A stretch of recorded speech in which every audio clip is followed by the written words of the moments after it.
Hey guys, it's Gary J, and today we're looking at a very famous design Browning, and this is known as the Browning Auto 5 or the A5 Browning shotgun.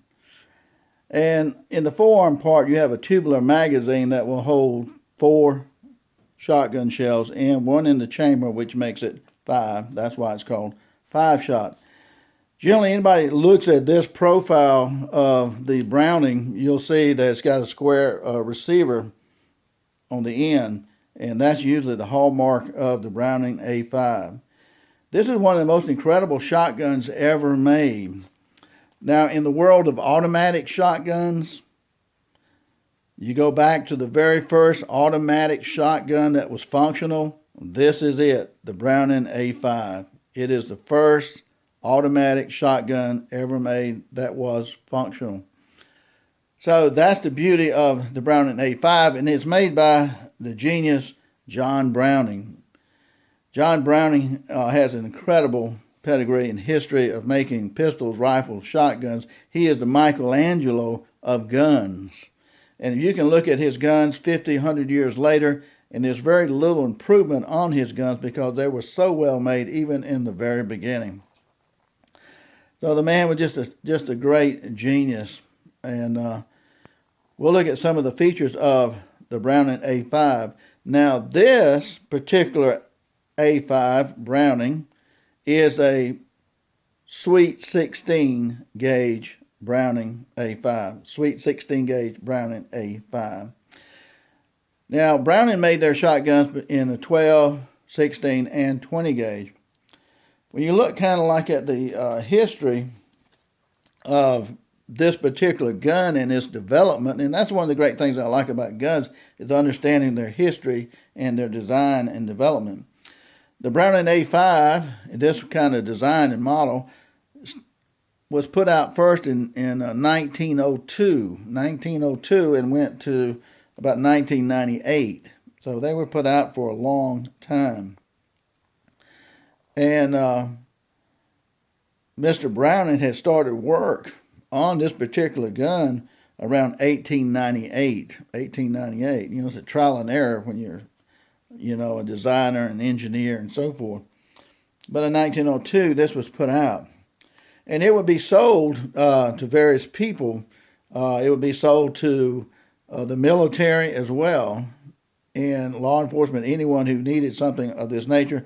And of course, the sportsmen would be buying these particular guns because it was the first of its kind. And anything's better than a single shot if you're duck hunting or quail hunting or dove hunting. This is just a great tool right here. And especially in military times, you can shoot 5 times if you have to. So just a great all-around design of a shotgun. And so this particular shotgun, which is a newer version of Browning, it has the vector chokes. It has full, modified, improved cylinder chokes that you screw in at the end of the barrel. That's a great function. One of the things about all the different types of A5 that you see, whether it's 12 gauge, 20, or 16 gauge, this particular one is unique in the sense that it is called the Sweet 16 gauge, the Sweet 16, which is referring to the 16 gauge gun that it is. And it's got some unique features on there, which I'll show you, which separates it from the old standard 16 gauges too. But just a great shotgun shell is the 16 gauge. The 16 gauge shotguns are lighter than the 12, close to the 20 gauge. You can tote them around all day pretty much. And they pack the wallop of a 12 gauge, similar to a 12 gauge, is what a lot of people would say. So you kind of got the best of both worlds. You've got a lightweight shotgun in a 16 gauge, similar to a 20 gauge, and you got the power close to that of a 12 gauge shotgun. So that's kind of the best of both worlds. And these guns are just so well designed and made. And we'll look at some of those features on there that I'm just amazed at. that Browning back in those days had this genius mind to make and design these. Now, the story of Browning after he made this and he wanted it to go into production, there were a lot of problems. Part of the problem was the shells. The shells were not made perfectly like our shotgun shells are today. They were kind of shoddy compared to today's ammo. So that was one of the problems too. But Browning was built around at that time. I think they started in 1980s building the Browning shotguns. Now on the Sweet 16 right here, I know that once those shotguns got into Japan, the Sweet 16s were made like from 1987 to 1992. 1987 to 1982. And that's pretty interesting.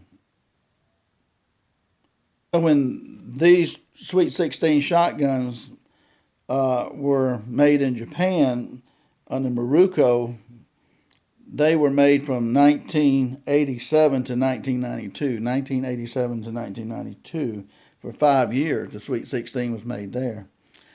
There are a lot of different things that are done to the Sweet 16 that were not done to the standard Sweet 16 shotgun. And we'll look at some of those features there because they wanted to make this a very lightweight shotgun compared to the others. So this is just a very unique design, very beautiful shotgun by Browning. And these have endured the time in history of being very reliable shotguns with a very unique design and purpose to them. So we'll take a look at this and see what makes these so special. We'll look at the stock, we'll look at the barrel, we'll look at the breech of it and point out a few things there. And we'll be looking particularly at this Sweet 16. Now, note one thing too about Browning in 1902 when they came out with these shotguns. The military would be buying a lot of these type shotguns, and civilians would be buying them for hunting and maybe law enforcement and so forth. So a lot of those were built. Now, eventually, Remington would take a look at this, and they realized that they made an error in not shooting these type of guns or going into helping manufacture these particular shotguns, because again they were the first automatic shotguns that were really functional.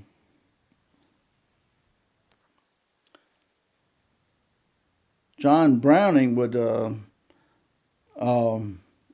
sell part of his license, or he would allow Remington for a certain price to make Remington shotguns that looked like this with a square receiver on the rear and so forth after John Browning's patented. And Remington would make those from 1905 to 1947, and they would be very popular. The Savage Armory Company would start making them too. They would buy into the licenseship of Browning, and they made a Model 720 by Savage that looked just like this from 1930 to 1949. And then there was a series called 745. That series it had alloy receivers, like aluminum alloy receivers on it. Now I have one of those, and they were made from 1941 to 1949. So they were kind of limited production, and they still shoot great. So that's a little bit about the history of the Auto 5. Another, just a great gun. You're not going to find a better shotgun in the world than this automatic shotgun. And there are some other great automatic shotguns today, but this was the first automatic shotgun design that was functional. and even more functional once the people started making, you know, quality ammo, especially in the shotgun shell world.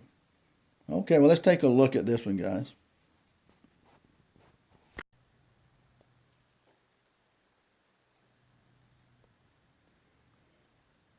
Okay, maybe you can read that. Browning.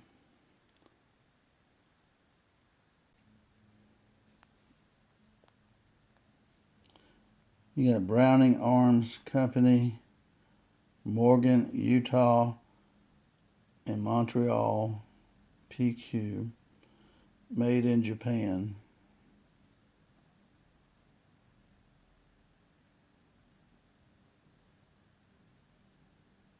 And that's probably the best we're going to be able to read that. But being made in Japan lets you know that it is indeed Miroku. And again, the reason we know it's a Sweet 16 is because it says Sweet 16.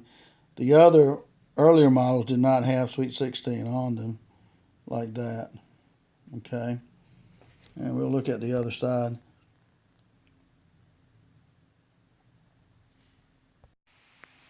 Okay, on this other side here, we look at this stock right here, and we see that this is a beautiful high gloss stock, and that's another thing about the wood that you see on Brownings usually.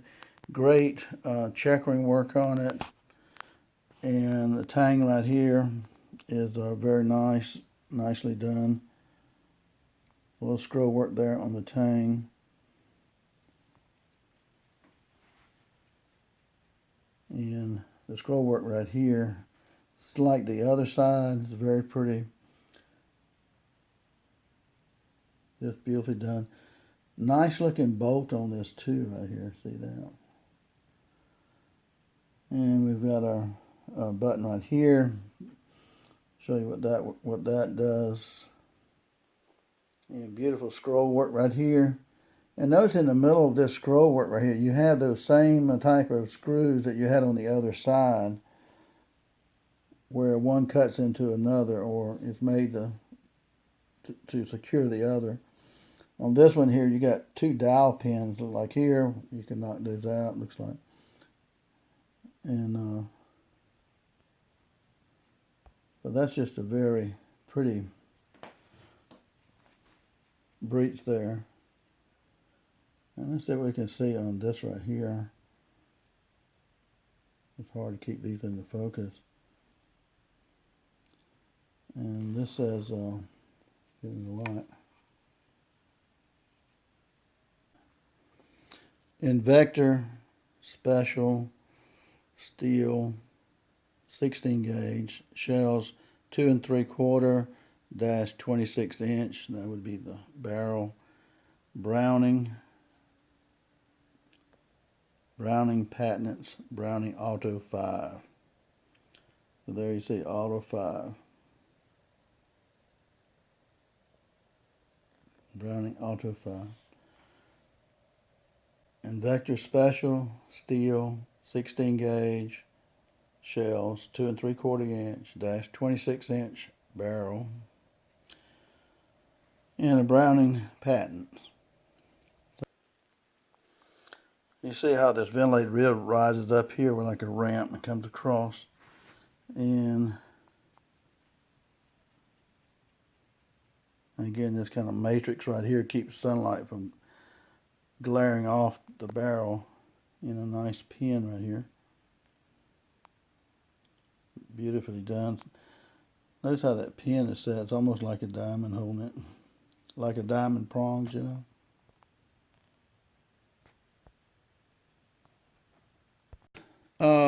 One of the things on this Sweet 16 is different than others. And a couple of reasons why is that, one, it was made to be lightweight. So how do you make a Sweet 16 lightweight compared to the standard Sweet 16? Well, there's a couple things you can do. And one of them is to make this lighter in weight. So we can turn this around.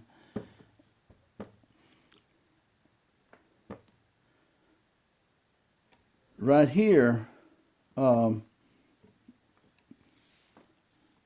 know if you can see that. Right here, they milled this out about 1 inch. Of this right here, as far as lengthwise, is milled out almost to the edge right here. And it's milled out right here too, just like dipped out a good bit all the way across, about 1 inch here, and 1 inch here, and 1 inch here on the inside. If you look at the older ones, they don't have that done. So that was to take off some of the weight of the gun. And again, I'm not sure if you can see that, but that's what they did. That was one thing they did.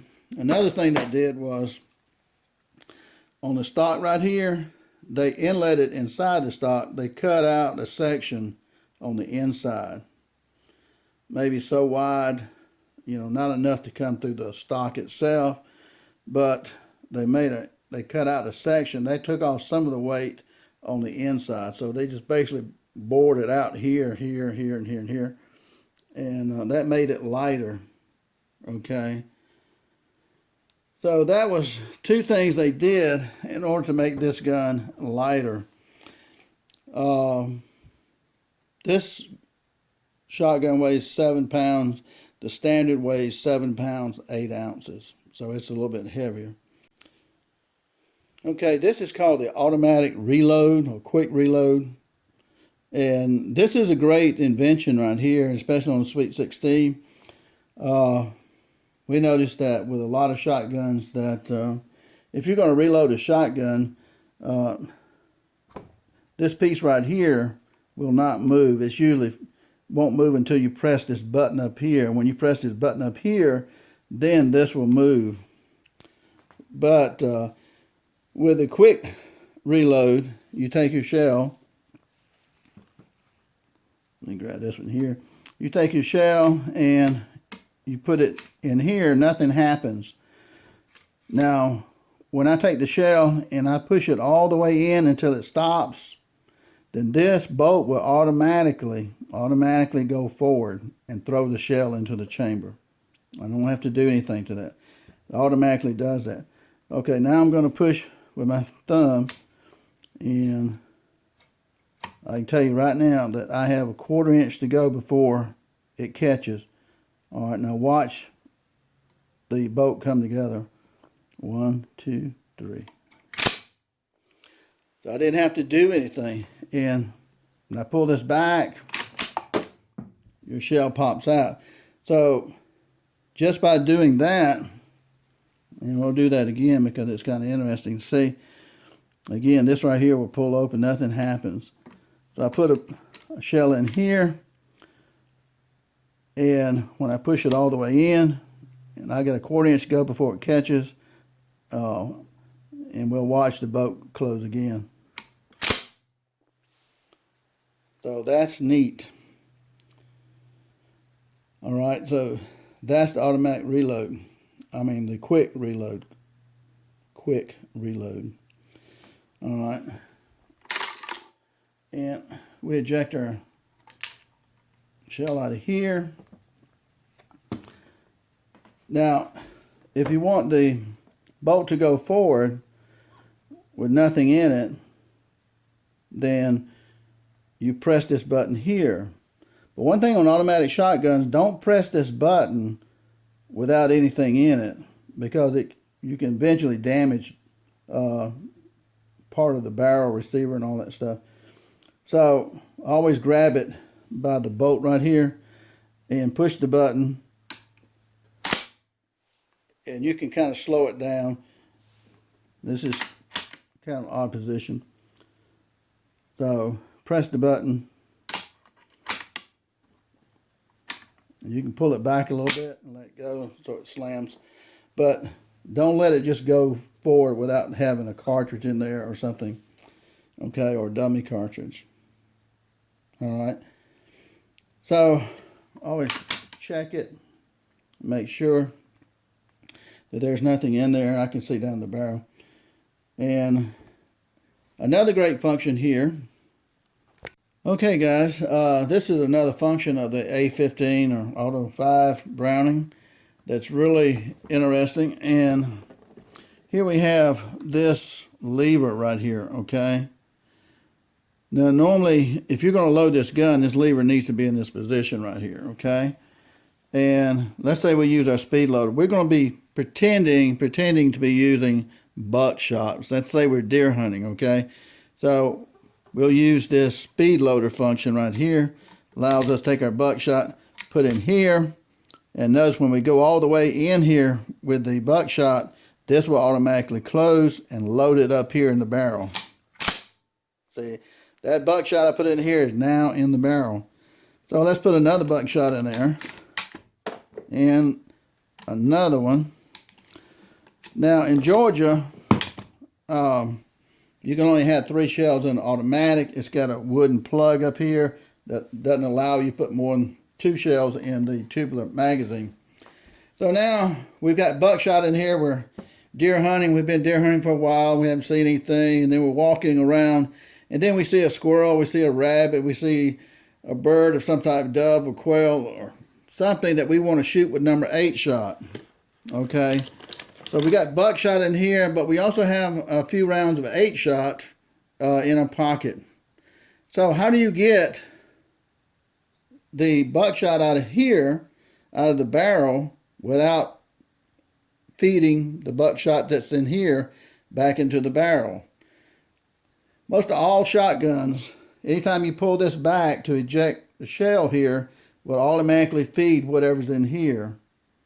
So you have to go 3 times in order to get all the shells out.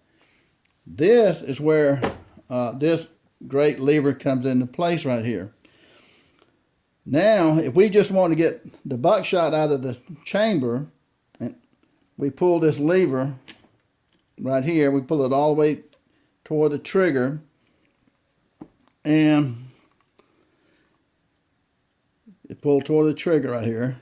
Now, all we have to do is pull on the bolt here, and it will eject the buckshot out of the barrel. It will not allow the shells that are in, there are 2 shells in here, it will not allow these shells to come out and go into the barrel. All this is shut down, okay? None of that works now because that lever, it prevents that from happening. So we pull our buckshot out and we mark that. See, it's got red, black lines on it. Keep going out of camera, focused on. But so that's our buckshot. Now I pulled out a number 8 shot, and I said I want 8 shot in here because I want to shoot this bird over here. Okay. Now that I've done that,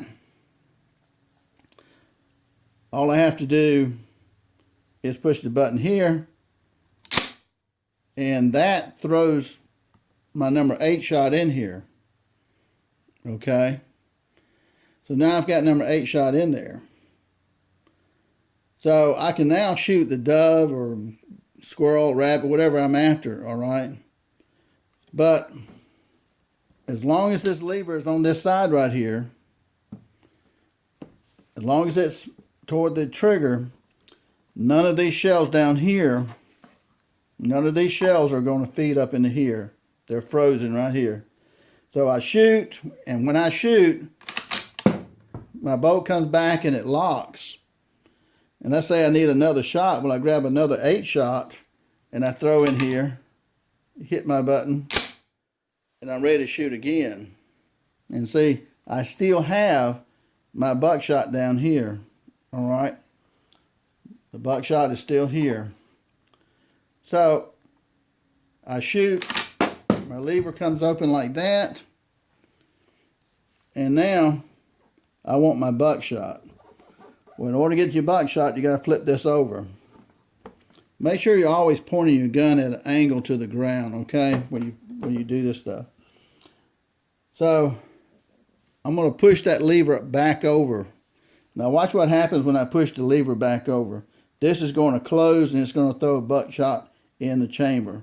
Here we go. 1, 2, 3. Okay. So I threw the lever over. It automatically closed the bolt right here. It threw the buckshot into the chamber. I'm going to eject that buckshot. and I still have one left in here. I let go of it. That one is now in here. So the two we had here, the last one is in here now, and now we're empty. So that makes it very versatile, guys, when you are hunting and you know that there are 2 or 3 seasons going on. You got squirrel season, you got rabbit season, you got dove season, you might have deer season. So if you decide you want to shoot something else with a different gauge, 8 gauge, 4 gauge, buckshot, whatever, you know, then you can easily swap it out. But one thing I would tell you, that when I put a round in the chamber with the lever over, it lets you do this manually. I don't let it fall all the way close, like slam real hard. I gently close it, and then I pull it back about a 1/2 inch, well, say 3/4 inch, like that, and let go of it real quick to make sure it snaps. And then I push on it just a little bit. That way you don't make quite as much noise. It just slamming with all that spring force, okay? So that's kind of the way I like to do it. So that's a great function on the Browning here, that it's able to do that. So just in summary, with the Browning A5s, this one is really, the Sweet 16 is really a great shotgun round between a 20 gauge and a 12, lightweight, hits almost hard as a 12 gauge, and they will shoot still shot, a ventilated rib, and your selector button here if you just want to swap out whatever's in the chamber here and not interfere with the cartridges, the shotgun shells you have there. That's a great thing. And it's got the vector chokes where you get like three barrels in one using the vector chokes, full, modified, improved. And you got the beautiful wood here, and you got the beautiful finish on the wood, and a gold trigger, and these interesting screws right here that overlap each other. Always like that design. Really nice scroll work they did on this Sweet 16. And again, this was the design of the first automatic shotgun ever made. So it's indeed an awesome shotgun.